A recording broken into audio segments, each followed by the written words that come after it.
dizolimi oleh ID atau sebaliknya. Ini dianggap sebagai sebuah dobrakan walaupun beliau sekarang tidak menjabat lagi. Ambil contoh yang pertama adalah terapi brainwash atau cuci otak.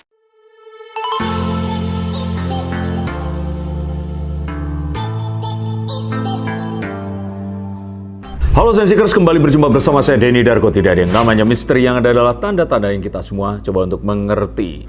Konflik antara Dr. Terawan dan Ikatan Dokter Indonesia ini berbuntut kepada pemecatannya dari keanggotaan IDI atau ID.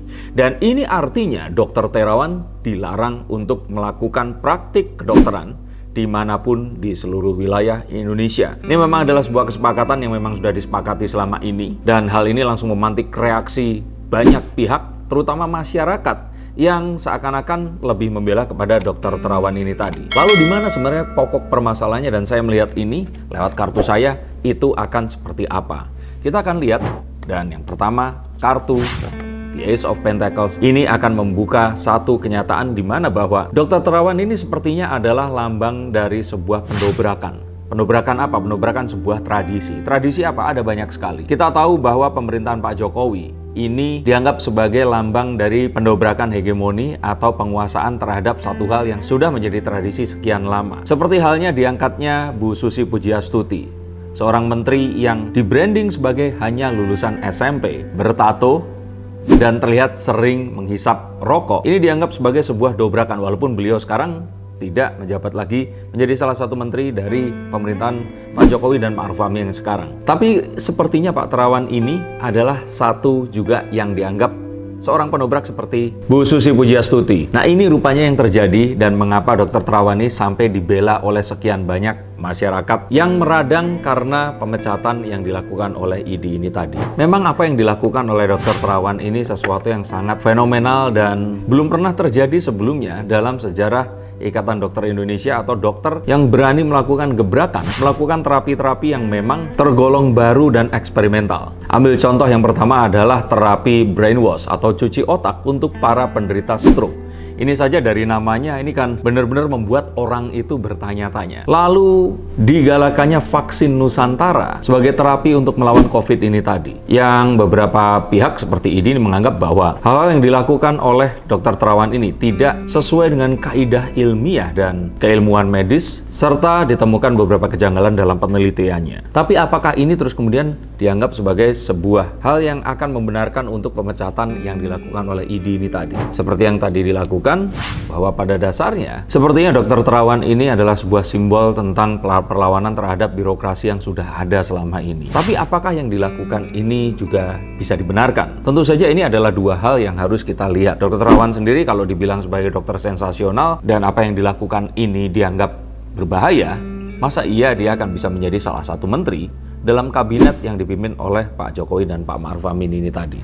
Stop dulu sebentar untuk kalian semua yang merasa atau menganggap bahwa saya hanya membacakan tarot untuk artis-artis. Kalian salah. Kalian pun berkesempatan untuk bertatap muka dengan saya atau menanyakan apapun yang kalian ingin tanyakan, dan biarkan kartu-kartu saya di sini mencoba untuk mencarikan alternatif jalan keluar dari pemecahan permasalahan yang terbaik untuk saat ini dan mendatang. Dan saya jamin ini semua akan private, hanya kalian dan saya yang akan mengetahuinya, apapun permasalahannya. Karena saat sebuah masalah terjadi, sebenarnya sebuah solusi itu menanti. Dan siapa tahu solusi terbaik dari permasalahan kalian akan ketemu saat kalian ngobrol dengan saya, dan izinkan saya untuk membuka setiap kartunya kepada kalian. Hubungi segera nomor di bawah ini, dan pastikan nomor ini saja, dan izinkan saya untuk membantu memecahkan permasalahan apapun yang kalian alami. Semoga informasi ini bisa membantu kalian memecahkan permasalahan kalian. Oke, lanjut ke konten yang berikutnya.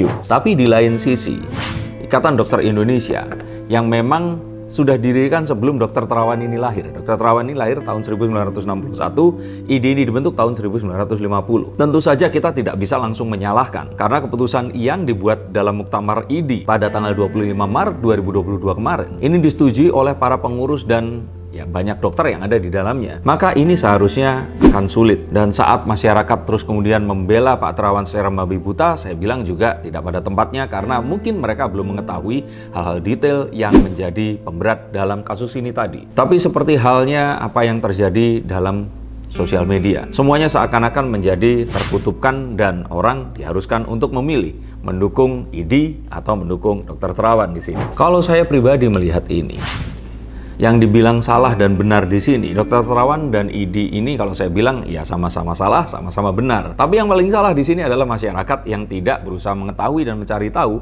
apa yang sebenarnya terjadi. Adanya tuduhan tentang kode etik dan anggapan tidak menunjukkan kooperatif saat ID mempertanyakan apa yang menjadi keberatan ID terhadap langkah-langkah dan sepak terjang dari Dr. Terawan ini, rupanya memang sudah dimulai sejak 9 tahun yang lalu. Sehingga tidak semudah saat Dr. Terawan ini terus kemudian dipecat, dan kita akan melihat bahwa Dr. Terawan ini dizolimi oleh ID atau sebaliknya. Maka saya pikir di sini, ayo kita harus tahu apa yang terjadi, dan memang ini harus segera dimediasi. Memang akhirnya pemecatan yang dilakukan oleh ID terhadap Dr. Terawan ini dianggap tidak sah karena pemecatannya hanya dibacakan dalam muktamar ID, belum dituangkan menjadi sebuah surat berketetapan yang menentukan tentang keputusan itu tadi. Tetapi apapun tadi, ID memang sebuah organisasi profesional yang menaungi profesi kedokteran yang ada di seluruh Indonesia. Sama seperti Ikatan Arsitek Indonesia saat saya dulu kuliah arsitektur, dan memang kita harus mengikuti hal tersebut jika kita ingin berpraktik menjadi seorang arsitek profesional, walaupun pada kenyataannya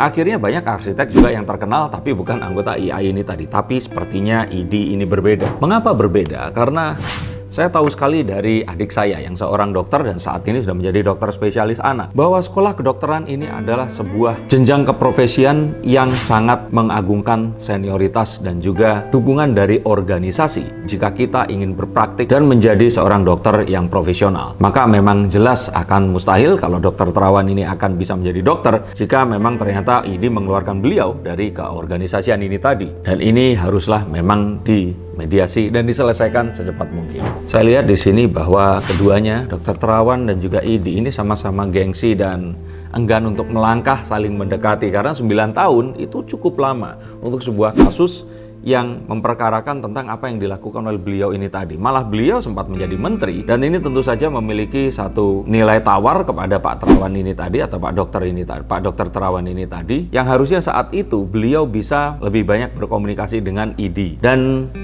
DPR fraksi 9 juga menyatakan bahwa Dr. Terawan sebaiknya tidak dipecat dari ID ini tadi. Nah, lalu akan berakhir seperti apa pertikaiannya? Saya sih melihat bahwa nantinya ini akan berending dengan Pak Dr. Terawan ini kembali lagi diberikan keanggotaannya oleh ID. Dan setelah melalui beberapa hal yang akhirnya memberikan sebuah catatan khusus, maka Dr. Terawan ini tadi akan dibatalkan pemecatannya. Dan saya pikir ini akan terjadi bahkan mungkin sebelum puasa di tahun ini. Dan ini semua terjadi walaupun mungkin tidak akan menyelesaikan permasalahan di antara Dr. Terawan dan ID, tetapi semoga ada mediator yang akan bisa segera menyelesaikan, karena untuk sebuah organisasi yang memang memiliki sebuah nilai-nilai dan juga ketetapan, apalagi ternyata jika keilmuan ini menyangkut tentang nyawa manusia dan juga organisasi yang sudah lama dan tentu saja tidak akan bisa semudah itu diremehkan oleh masyarakat. Ini seharusnya juga bisa memberikan kesempatan kepada Dr. Terawan untuk menjelaskan apa yang dilakukan. Dan Dr. Terawan diharapkan juga cukup berbesar hati untuk bisa mengikuti, walaupun memang mungkin ada beberapa hal yang mungkin harus diusulkan untuk dirubah dari kepengurusan ID,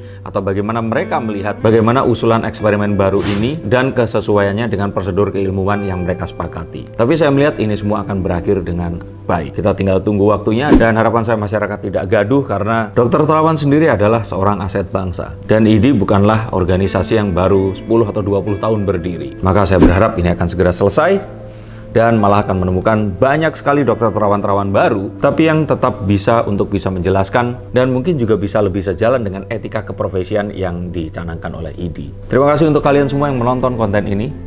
Semoga hal seperti ini akan menambah wawasan dan wacana kita untuk berdiskusi, dan apapun yang terjadi akan menghasilkan banyak hal positif untuk membangun negeri. Terima kasih, sampai jumpa dan salam.